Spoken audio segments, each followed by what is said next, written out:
जय हिंद साथियों। आज हमारा यूपी में जिलेवार अध्ययन का पार्ट 3 है, जिसमें आज हम देखेंगे बांदा जनपद को। ठीक, बांदा जनपद जो है जो कि केन नदी के तट पर स्थित है। अगर बांदा जनपद के उपनाम की बात करें, इसका उपनाम है बुंदेलखंड। ठीक, अगर ओडीओपी योजना में इसको सदर पत्र से मिला है।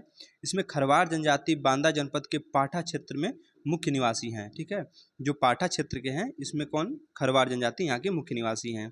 अगर यहाँ के हम पर्यटन स्थल में ऐतिहासिक स्थल की बात करें तो यहाँ पे हमारा कलिंजर का किला है, भूरागढ़ किला है। क्या है, कलिंजर का किला और भूरागढ़ किला। अगर यहाँ के हस्तशिल्प की बात करें तो यहाँ पे सजर पत्थर का कार्य किया जाता है। ठीक, तो हस्तशिल्प क्या है, सजर पत्थर का कार्य होता है। चलिए हम कुछ विशेष पॉइंट देख लेते हैं बांदा के बारे में। देखिए, गोस्वामी तुलसीदास जो थे, इनका जन्म बांदा जनपद के राजापुर गांव में हुआ था। कहाँ हुआ था, बांदा जनपद के राजापुर गांव में। किसका, गोस्वामी तुलसीदास का जन्म।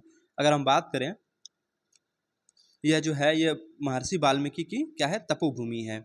बांदा जो है केन नदी के तल से प्राप्त गोमेद रत्न के लिए प्रसिद्ध है। जो बांदा जनपद है ये केन नदी तल से प्राप्त जो गोमेद रत्न है उसके लिए क्या है, प्रसिद्ध है। अगर हम बात करें वर्ष 2012 में कुतुबुद्दीन ऐबक ने चंदेल वंश के अंतिम शासक परमादिदेव को कालिंजर में पराजित किया था। ये 1202 है। ठीक है, वर्ष 1202 में कुतुबुद्दीन ऐबक ने चंदेल वंश के अंतिम शासक जो थे परमादिदेव को कलिंजर में क्या क्या पराजित किया था। चलिए हम आगे देख लेते हैं। कलिंजर में चंदेल राजपूतों के साथ युद्ध करते हुए शेरशाह सूरी की मृत्यु हो गई थी। ठीक, तो जो शेरशाह सूरी था जिसकी उक्का तो फटने से मृत्यु हुई थी, ये कलिंजर में ही इसकी मृत्यु हुई थी। ठीक है, कलिंजर में चंदेल राजपूतों के साथ जब युद्ध कर रहा था तो इसकी मृत्यु हुई थी। ठीक है, अगर हम बात करें आगे, देखिए 1559 ईस्वी में मुगल बादशाह अकबर ने कलिंजर के शासक रामचंद्र को पराजित कर कलिंजर पर मुगल आधिपत्य स्थापित कर लिया। ठीक, मतलब यहाँ पर जो था अपना शासन स्थापित कर लिया था। चलिए आगे हम देखते हैं हमीरपुर जनपद के बारे में। देखिए, जो हमीरपुर जनपद है ये यमुना और बेतवा नदी के तट पे है। अगर हम यहाँ इसकी उपनाम की बात करें तो इसको हम जिजाक बुगती या जिझौती कहते हैं। ठीक, तो हमीरपुर का उपनाम क्या है, जिजाक बुगती। अगर ओडीओपी योजना में देखें तो इसको जूती मिला है। यहाँ का जो पर्यटन स्थल एवं ऐतिहासिक स्थल की बात करें तो यहाँ पे सिंह महेश्वर मंदिर है और ब्रह्मानंद आश्रम है। ठीक, क्या है, सिंह महेश्वर मंदिर और ब्रह्मानंद आश्रम है। यहाँ के हस्तशिल्प की बात करें तो यहाँ का हस्तशिल्प क्या है, खादी ग्राम उद्योग है। चलिए हम हमीरपुर के कुछ विशेष पॉइंट की बात कर लेते हैं।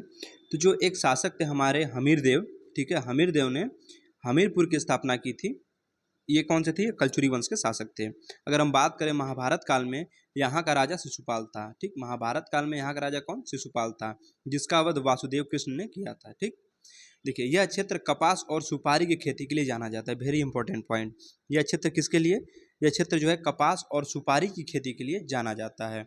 बुंदेला राजा छत्रसाल जिसने औरंगजेब के खिलाफ अभियान चलाया था इसी क्षेत्र से संबंधित था। ठीक, तो कौन, बुंदेला राजा। जो बुंदेला राजा छत्रसाल था जिसने औरंगजेब के खिलाफ क्या किया, एक अभियान चलाया था, वो इसी क्षेत्र से संबंधित था। चलिए अब हम बात करते हैं महोबा जनपद की। देखिए महोबा जनपद के उपनाम की बात करें तो इसको हम महोत्सव नगर कहते हैं। अगर ओडीओपी देखें तो इसको गौरव पत्र शिल्प मिला है।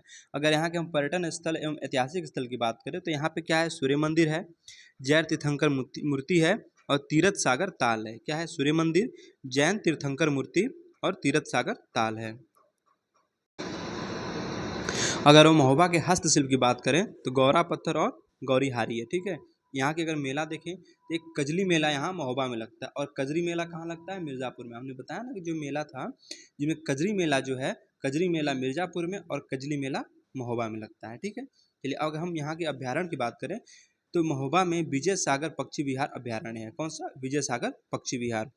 चलिए कुछ हम महोबा के विशेष पॉइंट देख लेते हैं। देखिए महोबा जो है 831 ईस्वी तक चंदेल राजपूतों की राजधानी थी। 13वीं शताब्दी के आरंभ में इस पर तुर्कों ने अधिकार कर लिया था। ठीक, तो 831 ईस्वी तक किसकी, चंदेल राजपूतों की राजधानी थी। उसके बाद जब 13वीं शताब्दी स्टार्ट हुई तो उसमें क्या है, तुर्कों ने यहाँ पर अपना अधिकार कर लिया।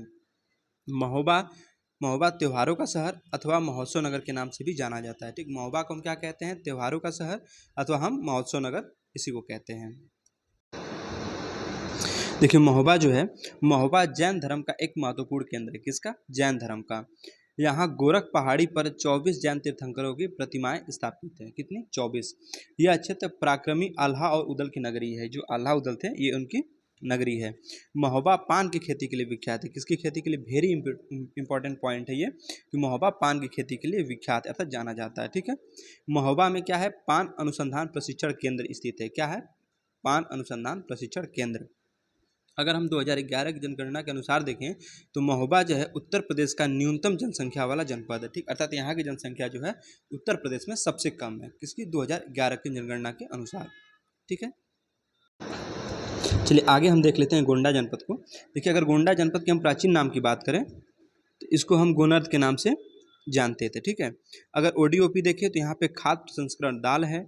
अगर हस्तशिल्प की बात करें तो मिट्टी के बर्तन और सूत दरी है। ठीक, अगर यहाँ अभ्यारण्य की बात करें तो यहीं पार्वती अर्गा अभ्यारण्य है। ठीक है, अगर हम बात करें पार्वती अर्गा और अभ्यारण्य कहाँ है तो ये गोंडा जनपद में है। अगर गोंडा जनपद के प्राचीन नाम की बात करें तो इसका प्राचीन नाम क्या था? गोनर्द था। अगर ओडीओपी देखें तो यहाँ पे खाद्य प्रसंस्करण दाल है और हस्तशिल्प क्या है? मिट्टी के बर्तन और सूत और दरी है। ठीक है, चलिए गोंडा के बारे में कुछ हम विशेष पॉइंट देख लेते हैं। देखिए, प्राचीन काल में इस क्षेत्र का नाम गोनर्द था जो अपभ्रंश होकर गोंडा बन गया। ठीक है, अब देखिए इसके बाद तो सरयू तट पर स्थित यह क्षेत्र बेहद उपजाऊ है। क्या है? बहुत ही ज़्यादा फर्टाइल है। अगर हम बात करें अगले पॉइंट की तो महाभाष्य के रचनाकार जिसने महाभाष्य की रचना की जो पतंजलि थे। ठीक है, पतंजलि जो थे ये महाभाष्य की रचनाकार थे, मतलब महाभाष्य की रचना पतंजलि ने की थी और ये पतंजलि की क्या है? जन्मस्थली है। ठीक, इनका जन्म यहीं हुआ था। अगर आगे पॉइंट देखें तो महाजनपद काल में यह क्षेत्र कोसल की राजधानी श्रावस्ती का भाग था। किसका? श्रावस्ती का। हमने बताया ना कि हमारे 16 जो महाजनपद में से 8 महाजनपद हमारे यूपी में थे। ठीक है, तो जो हमारी जो कोसल जो राजधानी थी वो श्रावस्ती का ही भाग थी। जो कि फिर आगे देखते हैं जो काकोरी कांड जिसको अब हम काकोरी ट्रेन एक्शन कहते हैं, तो काकोरी ट्रेन एक्शन से संबंधित प्रमुख क्रांतिकारी, ठीक है, 4 लोग थे ना इसमें, जो राजेंद्र लाहाड़ी थे। ठीक, राजेंद्र लाहाड़ी को यहाँ पर 17 दिसंबर सन 1987 को फांसी दी गई थी। कहाँ पे? गोंडा जनपद में। ठीक है, किसको? राजेंद्र लाहाड़ी। अगर हम बात करें भगवान बुद्ध ने अपने जीवन के 21 वर्ष गोंडा जनपद में ही गुजारे थे। ठीक, कितना? 21 वर्ष। ये बहुत ही इंपॉर्टेंट पॉइंट है कि जो भगवान बुद्ध थे इन्होंने अपने जीवन के जो 21 वर्ष थे ये गोंडा जनपद में ही गुजारे थे। अगर हम बात करें नेक्स्ट पॉइंट की तो महाराजा विक्रमादित्य द्वारा स्थापित प्रसिद्ध पाटेश्वरी मंदिर गोंडा नगर में अवस्थित है। अगर पूछ ले कि पाटेश्वरी मंदिर कहाँ है तो ये गोंडा जनपद में स्थित है। और हम पूछे इसकी स्थापना किसने की थी तो ये एक महाराजा थे विक्रमादित्य, इन्होंने इसको स्थापित किया था। ठीक है, चलिए अब हम बात करते हैं बहराइच जनपद की। जो बहराइच जनपद है ये सरयू नदी के तट पर स्थित है। अगर हम इसके प्राचीन नाम की बात करें तो इसको हम गंधर्व कहते थे। ठीक, ओडीओपी देखें तो गेहूं के डंठल की क्या है? कलाकृति है। अगर यहाँ के हम पर्यटन स्थल देखें तो दरगाह सैयद सलार उर्स मसूद गाजी की है और राजा सुहेलदेव मंदिर है। ठीक, यहाँ पे एक दरगाह है सैयद सलार मसूद गाजी की और राजा सुहेलदेव का मंदिर है। अगर हस्तशिल्प की बात करें तो कलन चित्रकारी है। ठीक है, देखिए एक अभ्यारण्य है कतरनिया घाट वन्य जीव अभ्यारण्य। ये कहाँ है? बहराइच में। पूछे अगर कतरनिया घाट वन्य जीव विहार कहाँ है तो ये बहराइच जनपद में है। अगर यहाँ के हम मेला की बात करें तो यहाँ पे जो है सैयद सलार उर्स मेला लगता है। ठीक, चलिए हम बहराइच के कुछ विशेष पॉइंट देख लेते हैं। तो सरयू तट पर स्थित इस क्षेत्र को प्राचीन काल में गंधर्व क्षेत्र कहा जाता था। क्या कहा जाता था? गंधर्व क्षेत्र। यह क्षेत्र सघन वन क्षेत्र और तेजी से बहने वाली नदियों के लिए प्रसिद्ध है। ठीक, क्या है? सघन वन क्षेत्र और तेजी से बहने वाली नदियों के लिए प्रसिद्ध है। यहाँ गाजी सैयद सलार मसूद की दरगाह का निर्माण फिरोज शाह तुगलक ने कराया। किसने? एफएसटी ने कराया था। ठीक है, देखिए यहाँ प्रत्येक वर्ष जेठ माह में उर्स मेला का आयोजन किया जाता है। कहाँ पे? बहराइच जनपद में। तो यहाँ पे किस मेले का? उर्स मेला का। ठीक, बहराइच जो है भारतीय स्वाधीनता संग्राम के सक्रिय भूमिका और महाराजा सुहेलदेव की गौरव गाथा के लिए जाना जाता है। ठीक है, अब हम देख लेते हैं श्रावस्ती। ठीक है, श्रावस्ती जो कि राप्ती नदी के तट पर स्थित है। अगर यहाँ के इसके श्रावस्ती के जिला मुख्यालय की बात करें तो इसका जिला मुख्यालय भिनगा है। अगर ओडीओपी योजना देखें तो जनजातीय शिल्प है और आधुनिक पहचान इसकी क्या है? सहेत महत नगर। अगर पूछे सहेत महत नगर किसे कहते हैं तो श्रावस्ती को कहते हैं। यहाँ के हम प्रमुख पर्यटन स्थल की बात करें तो जेतवन है, मोनेस्ट्री बुद्ध विहार है और महावीर मंदिर है। देखिए यहाँ के प्रमुख उद्योग क्या है? कृषि तथा पर्यटन है। प्रमुख उद्योग क्या है श्रावस्ती का? कृषि तथा पर्यटन। चलिए हम श्रावस्ती के कुछ विशेष पॉइंट की जानकारी ले लेते हैं। देखिए हम बात करें जनगणना 2011 के अनुसार तो सबसे कम महिला साक्षर दर वाला जनपद ठीक, जिसमें जो जिनकी साक्षरता दर, जो महिलाओं की साक्षरता दर जो सबसे कम थी, वो श्रावस्ती जनपद की, ठीक, कितनी थी? 34.8% थी। ठीक है, श्रावस्ती जनपद का गठन 22 मई 1997 को हुआ था। किसमें? 22 मई 1997 को।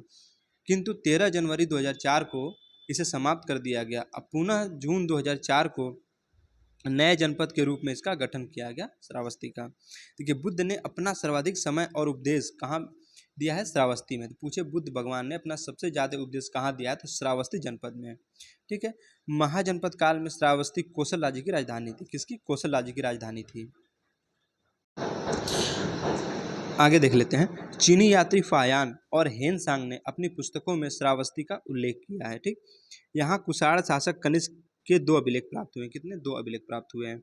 बौद्ध भिक्षु अनाथ पिंडक ने यहाँ स्वर्ण मुद्राओं के बदले जेतवन विहार खरीदकर उसे बुद्ध को दान दिया था। ठीक, बुद्ध ने अपना सर्वाधिक वर्षा काल श्रावस्ती में ही बिताया था। ठीक, कहाँ पे? श्रावस्ती जनपद में। देखिए, आजीवक संप्रदाय के प्रवर्तक मखली गोसाल का जन्म श्रावस्ती के समीप श्रावण में हुआ था।